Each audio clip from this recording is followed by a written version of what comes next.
ایک کیبل ہے جو کہ سی کام یا ٹاٹا TGN یورو ایشیا کے نام سے جانی جاتی ہے. یہ اپنا سفر شروع کرتی ہے ایجپٹ سے، جہاں سے ایجپٹ کے بعد یہ جدہ آتی ہے، جدہ کے بعد جبوتی سٹی سے ہوتی ہوئی ممبئی آتی ہے، اور ممبئی سے ہی پھر اپنا یہ سفر شروع کرتی ہے افریقن ممالک کی طرف، جن میں کینیا، تنزانیہ کا دارالسلام شہر، موزمبیق، اور اس کے بعد ساؤتھ افریقہ پہ جا کر یہ اپنا سفر اختتام کرتی ہے. تو یہ ایک ایسی کیبل ہے جو کہ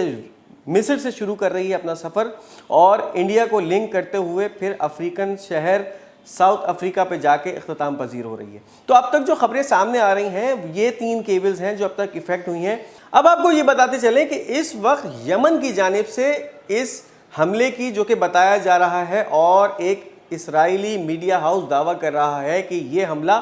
حوثیوں کی جانب سے اس انٹرنیٹ کیبلز پہ کیا گیا یا ان انٹرنیٹ کیبلز پہ کیا گیا ہے. اب تک حوثیوں کی جانب سے اس حملے کی کوئی تصدیق سامنے نہیں آئی ہے. اچھا، ہم نے اس سے پہلے دیکھا ہے کہ جب بھی حوثیوں کی جانب سے کوئی بھی کارروائی کی جاتی ہے، چاہے وہ کسی مرچنٹ نیوی کے جہاز پہ کی جائے، کوئی ڈرون تباہ کیا جائے، کسی امریکن یا برطانوی ڈسٹرائر کو بحیرہ احمر میں نشانہ بنایا جائے، سب سے پہلے تصدیق آ جاتی ہے یمنی آرم فورسز کی جانب سے یا یمن کے اسپوکس پرسن کی جانب سے کہ یہ ہم نے کارروائی کی ہے، جو بگاڑ سکتے ہو ہمارا آ کے بگاڑ لو. لیکن اب تک کوئی بھی تصدیق یمن کی جانب سے سامنے نہیں آئی ہے. اور اب جو چیزیں ایسکیلیٹ کر رہی ہیں، جو باتیں سامنے آ رہی ہیں، یہ کیبل جو اس وقت بحیرہ احمر سے گزر رہی ہے ان 17 کیبلوں میں شامل ہے جو کہ اس وقت پورے دنیا کا انٹرنیٹ ایک بر اعظم سے دوسرے بر اعظم میں لے کے جا رہی ہیں، اور ان کا جو سفر ہے وہ اس بحیرہ احمر سے ہو کے گزر رہا ہے.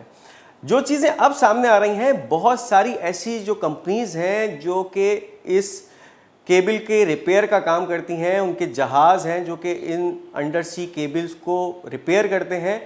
ان کی طرف سے جو چیزیں سامنے آ رہی ہیں اس وقت، جو بحیرہ احمر کے حالات ہیں، جس طرح سے حوثیوں کی جانب سے کارروائیاں کی جا رہی ہیں جہازوں پہ،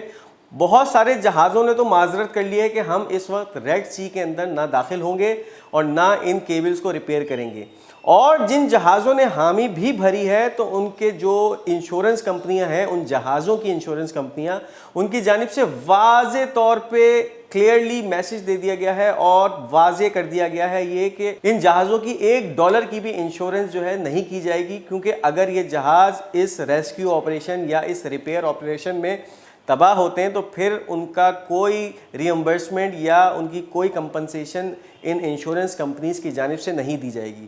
اور اس پورے پروسیس میں یہ جو 3 کیبلز خراب ہوئی ہیں، ان کی ریپیئرنگ کا جو پروسیس بتایا جا رہا ہے،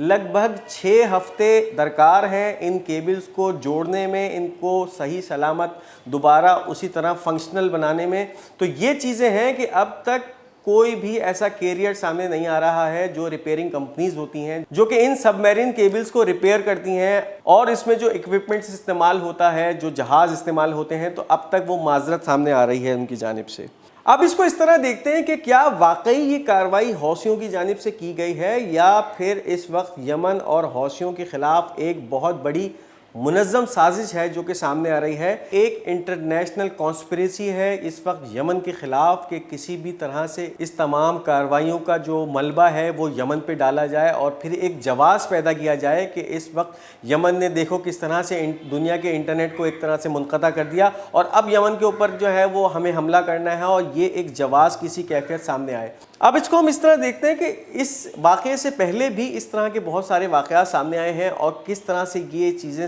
ہوتی ہیں اس پہ چلیں اب نظر ڈالتے ہیں. 2022 کی سپٹمبر میں ایک واقعہ ہوتا ہے جب رشیا اور جرمنی کے درمیان ایک جو ان کی نیچرل گیس لائن ہے نارڈ اسٹریم 1 اور 2، اس کو بیلٹک سی کے اندر نشانہ بنایا جاتا ہے، اور اس میں شدید دھماکے ہوتے ہیں جس کی وجہ سے اس گیس لائن کو شدید نقصان پہنچتا ہے. اچھا، جب یہ حملہ سامنے آیا تھا تو کسی نے بھی اس کی ذمہ داری قبول نہیں کی تھی کہ کس نے اس گیس پائپ لائن نارڈ اسٹریم کو اڑایا. لیکن دوسری جانب جو ایک بلیم گیم شروع ہوا تھا، پورا ویسٹ یہ بات کہہ رہا تھا کہ یہ پائپ لائن رشیا نہیں اڑائی ہے. لیکن حقیقت کیا تھی؟ اس پائپ لائن پہ رشیا کے بلینز آف ڈالرز جو ہے وہ اسٹیک پہ لگے ہوئے تھے. تو رشیا کی جانب سے تو اس پائپ لائن کو تباہ کرنے کی کوئی بھی حماقت سامنے نہیں آنی تھی. اب جو دوسرا بلیم گیم میں جن کنٹریز کا نام آ رہا تھا، ایک طرف تو برطانیہ کا نام آ رہا تھا کہ وہ بھی اس گیس لائن سے خوش نہیں تھا، اور اس کے ساتھ ساتھ امریکہ اور یوکرائن کا بھی نام آ رہا تھا. کہ ان کا جو ہے اس گیس لائن کے تباہ کرنے میں بہت بڑا کردار ہے۔ اب یہ دیکھیے کہ اس گیس لائن کی جو کنسٹرکشن تھی، اس کو جس طرح سے بنایا گیا تھا، کسی بھی چھوٹے موٹے بوم بلاسٹ یا دھماکے سے یہ لائن تباہ ہونے والی نہیں تھی۔ بہت مضبوط قسم کی لائن بچھائی گئی تھی جرمنی اور رشیا کے درمیان۔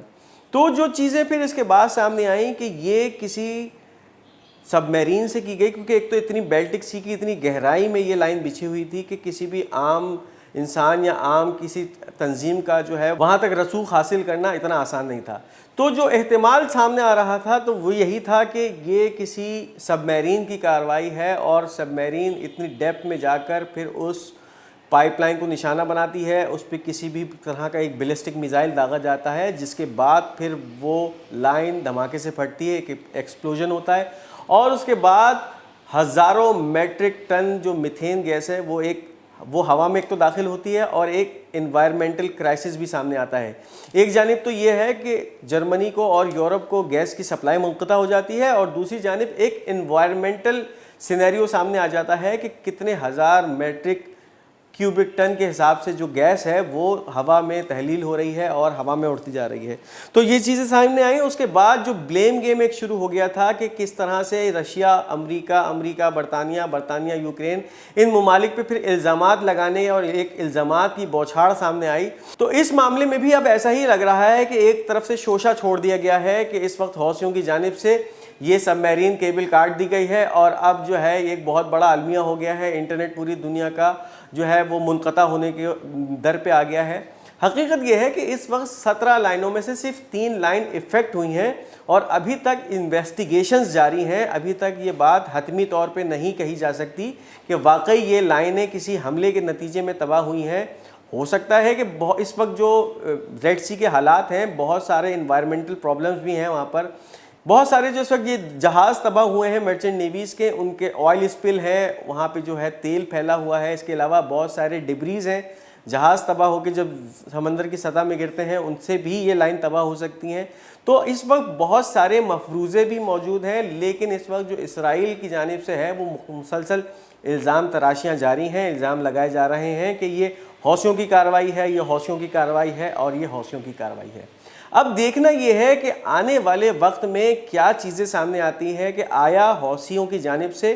واقعی اس حملے کی ذمہ داری قبول کی جاتی ہے اور یہ کہا جاتا ہے کہ ہاں ہم نے ہی اس کیبل کو کاٹا ہے، یا پھر یہ کوئی اور کانسپیریسی ہے جو کہ سامنے آتی ہے، جس کے بعد پھر یہ چیزیں کلیئر ہوں گی کہ واقعی یہ حوثیوں کی کارروائی تھی، یا پھر کسی اور اینٹیٹی نے اس کارروائی کو کیا، انجام دیا، اور اس کا الزام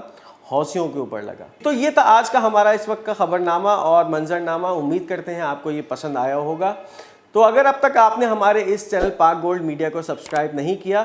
تو کائنڈلی اس چینل کو سبسکرائب کیجئے تاکہ آنے والی تمام ویڈیوز آپ تک پہنچ سکے۔ اس ویڈیو کو لائک کیجئے، شیئر کیجئے، اور کمنٹس میں اپنی قیمتی آراء کا اظہار کرنا مت بھولیے گا۔ اپنا بہت بہت خیال رکھیے گا۔ خدا حافظ و ناصر۔